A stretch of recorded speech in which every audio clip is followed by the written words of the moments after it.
This is the last unit question. How do you solve equations with square roots? Well, you want to get rid of that square root. And you ask yourself, how do I get rid of square roots?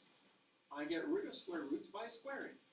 So I can get rid of that square root if I square, but right now, if I squared both sides, this square root has a +4. You'd have to FOIL. It wouldn't work out very nice. So we're going to first isolate. Remember this? We want to get the square root by itself first. So I'm going to move that 4 over. And then, if I square this side, I square this side, that should get rid of my square root. So I get 6 minus x here, getting rid of my square root. And on this side, I'm going to have to FOIL that out. It's x minus 4 times x minus 4. It makes a perfect squared trinomial, x squared minus 8x plus 16. So again, this is what I did in my head off to the side. Right? That's what x minus 4 squared means. You have to FOIL it. You have to multiply the first, the outside, the inside, the last ones. And you get x squared minus 8x plus 16. And now we've gotten rid of the square root. So we look at our equation and we say, what kind of equation is it now?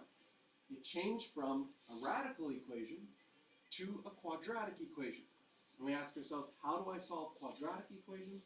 By factoring. But I'll need to make one side equal to 0. Which side do you make equal to 0? I always find it easier to factor if the x squared is positive. So I'm going to move everything to the right and put my 0 over here. That means I'm going to add x, leaving minus 7x, subtract 6, plus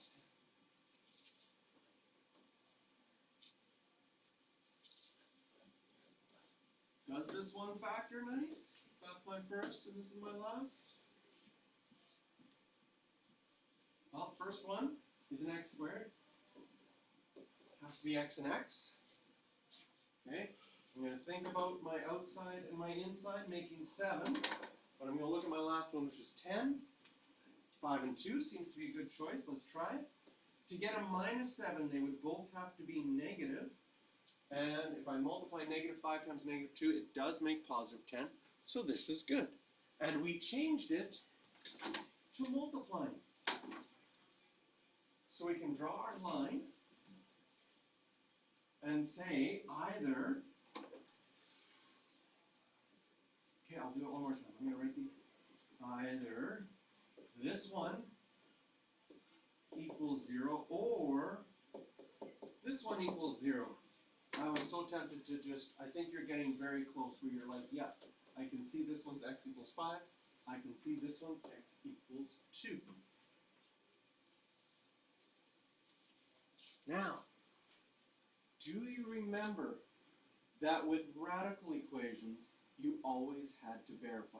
We had to do the left side, right side. So we are not done at this point.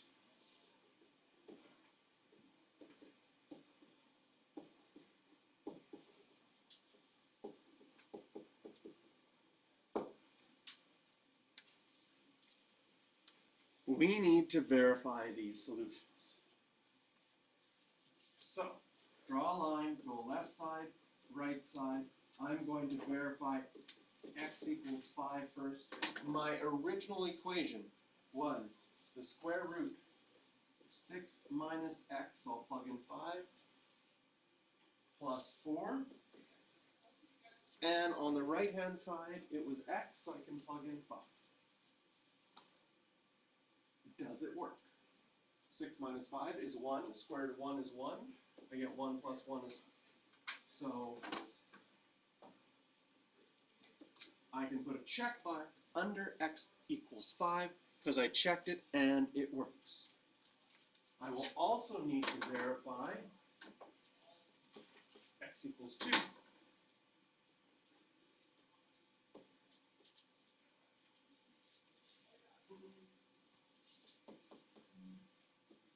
So I'll plug in 2. What is 6 minus 2? 4. Square root of 4 is 2. So I get 2 plus 4 is 6. Those are not the same. So even though we did all the mathematics right and we got x equals 2 as an answer, this is called an extraneous root. We saw that before.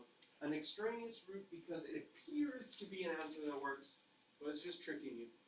It's not actually an answer that works. Sneaky. So this happens a fair bit with radical equations with square roots. Okay, I'll write down number 12, but we will do our last question just to make sure we get all of our notes done for today.